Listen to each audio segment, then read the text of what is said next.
7 ദിവസങ്ങൾ പിന്നിട്ട ശേഷം പിന്നീട് 7 ദിവസങ്ങളിൽ മിയ മനുഷ്യമാംസം ഭക്ഷിക്കാറില്ല. അതാണ് അവളുടെ പതിവ്. ആ സമയം നോക്കി ഞാൻ ആ ക്രിയ ചെയ്യണമെന്ന് അദ്ദേഹം എന്നോട് നിർദ്ദേശിച്ചു.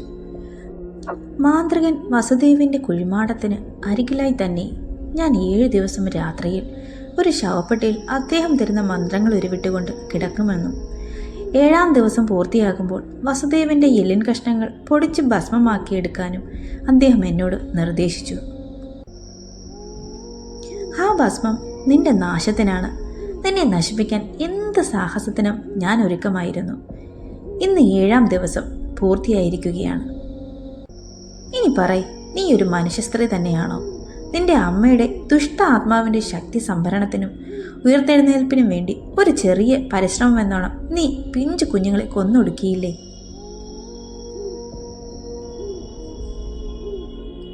നമുക്കൊരു കുഞ്ഞു ജനിച്ചിരുന്നുവെങ്കിൽ നീ അതിനെയും കൊന്നൊടുക്കിയേനെ. രൂപേഷ് വെറുപ്പോടെ മിയെ നോക്കി.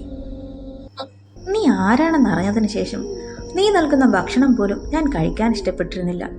എനിക്ക് അറപ്പായിരുന്നു.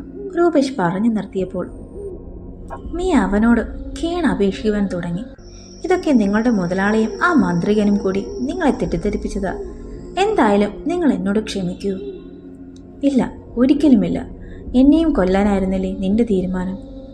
അല്ല, നിങ്ങൾ എന്നെയൊന്ന് വിശ്വസിക്കൂ. മിയ വീണ്ടും പൊട്ടിക്കരയാൻ തുടങ്ങി. ഇല്ല, നീ ഒരു പിശാച.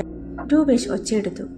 അതിനോടൊപ്പം പെട്ടെന്നായിരുന്നു മാനം കാർമേഘങ്ങൾ കൊണ്ട് മൂടിയത്. അന്തരീക്ഷം രാത്രിയാകുവാൻ തുടങ്ങും പോലെ. പെട്ടെന്ന് പൊട്ടിക്കരഞ്ഞുകൊണ്ടിരുന്ന മിയ പൊട്ടി ചിരിക്കാനായി ആരംഭിച്ചത്.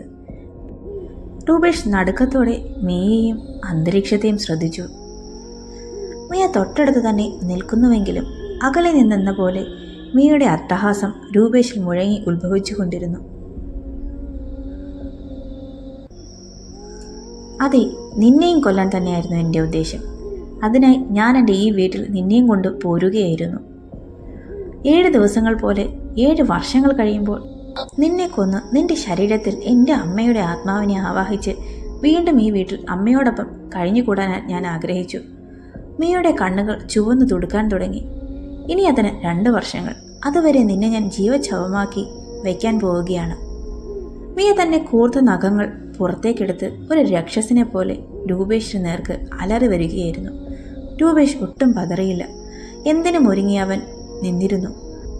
അവൻ കയ്യിൽ കരുതിയിരുന്ന ഒരു ഇരുമ്പാണി വേഗം ചീറിപ്പാഞ്ഞു വരുന്ന മിയയുടെ കൈകളെ തട്ടിമാറ്റി ആ കഴുത്തിൽ രൂപേഷ് പിടിമുറുക്കി അവളുടെ ഉച്ചിയിൽ ആഞ്ഞു കുത്തിയിറക്കി.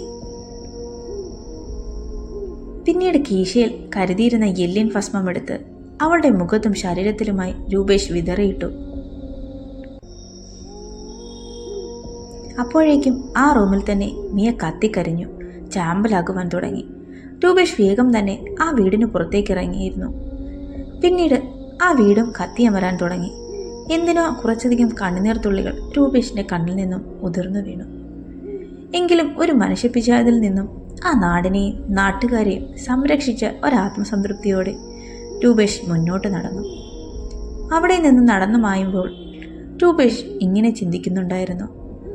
വർഷങ്ങൾക്ക് മുമ്പ് താൻ വിട്ടുപിരിഞ്ഞു വന്ന തൻ്റെ മാതാപിതാക്കളെ കണ്ട് ക്ഷമ ചോദിക്കണം. ഇനി എന്നും അവരോടൊപ്പം താൻ ഉണ്ടാകണം. പുതിയൊരു നന്മയുള്ള ജീവിതത്തിലേക്ക് രൂപേഷ് ഇനി കടക്കട്ടെ. അങ്ങനെ ഈ കഥ അവസാനിച്ചു കേട്ടോ. നിങ്ങൾക്ക് ഇഷ്ടമായെങ്കിൽ ഒന്ന് ലൈക്ക് ചെയ്യണേ.